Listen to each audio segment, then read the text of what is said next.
Let's dive into 2018 movie called The Bad Seed.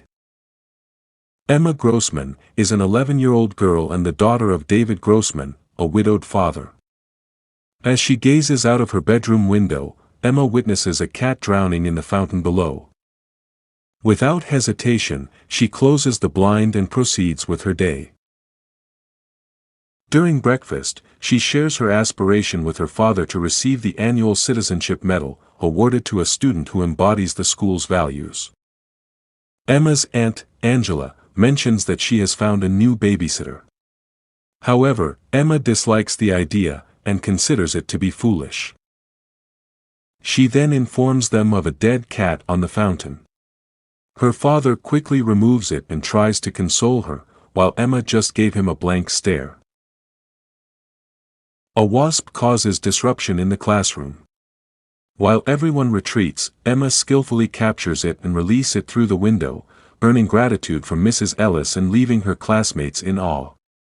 One of her classmates even asked how she does it, to which Emma reveals that they have it in their backyard, and it only attacks if they feel threatened. On the Merit Day ceremony, Emma takes her seat among the audience, fully confident that she will be awarded the medal.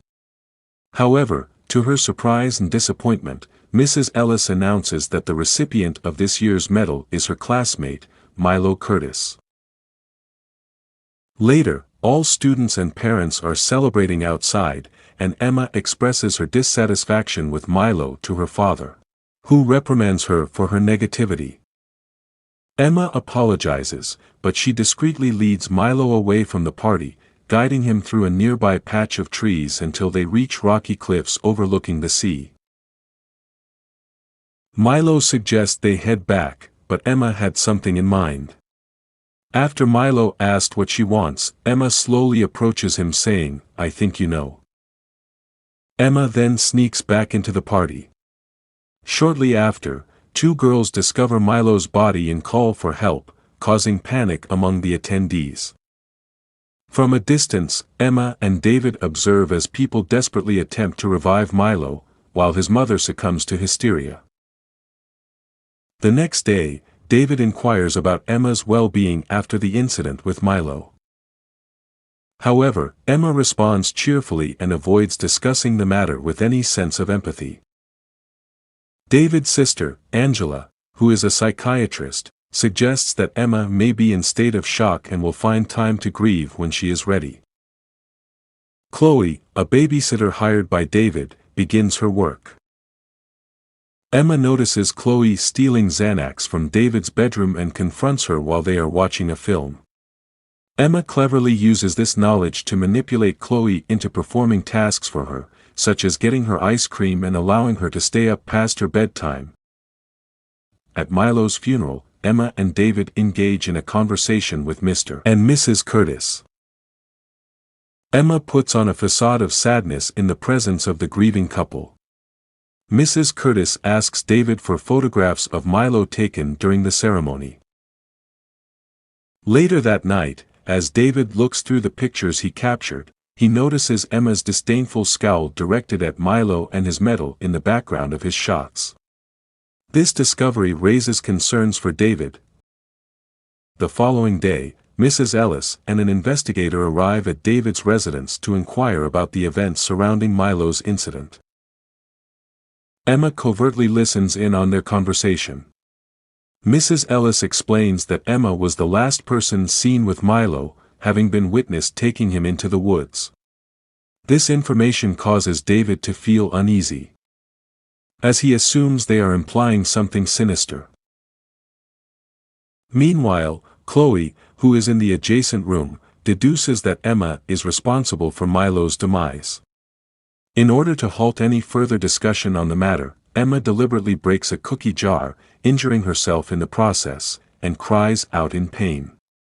This prompts Mrs. Ellis and the investigator to promptly depart. David then questions Emma about her alleged presence on the rock face with Milo. Emma denies ever being there with him and accuses Mrs. Ellis of lying due to their long-standing animosity. During their walk the following day, Chloe brings up the topic of what she believes Emma did to Milo. However, Emma vehemently denies any involvement. As they continue walking, they notice Mrs. Curtis and an investigator arriving at Milo's house. Chloe warns Emma that she needs to come up with a consistent story or else they might accuse her of murder. Later, while having a snack together, Chloe deceitfully tells Emma that if she is caught for killing Milo, she will be placed in a child-sized electric chair that has been painted pink. Emma expresses skepticism but still appears concerned. At another time, Emma places a wasp nest in Mrs. Ellis' car, causing her car to crash. Meanwhile, Chloe discovers Milo's citizenship medal hidden under Emma's bed and decides to hang it from a lamp in David's room, hoping he will find it. When David arrives home, he fails to notice the medal. Emma enters his room and engages in a conversation with him. She spots the medal hanging from the lamp and discreetly removes it, concealing it behind her back. David inquires about what she is hiding, prompting Emma to reveal the medal. Distressed, he questions her about its origin and whether she was on the rock face with Milo. Out of nowhere, Chloe replied that she found it under Emma's bed. Emma confesses to being there but fabricates a story, claiming they played a game and Milo allowed her to briefly wear the medal. She states that when she left the rock face, Milo didn't retrieve it, so she decided to keep it. David calls his sister Angela to recommend Emma to a child psychiatrist out of deep concern that Emma may have played a role in Milo's death and worries about her behavior.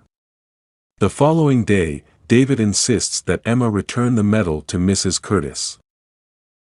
That evening, he conducts research on antisocial behavior in children and becomes convinced that Emma's behavior may be psychopathic. The next day, Emma visits a child psychiatrist named Patty McCormick and intentionally acts normally to deceive her. Dr. March, the psychiatrist, assures David that Emma is completely normal, relieving his worries.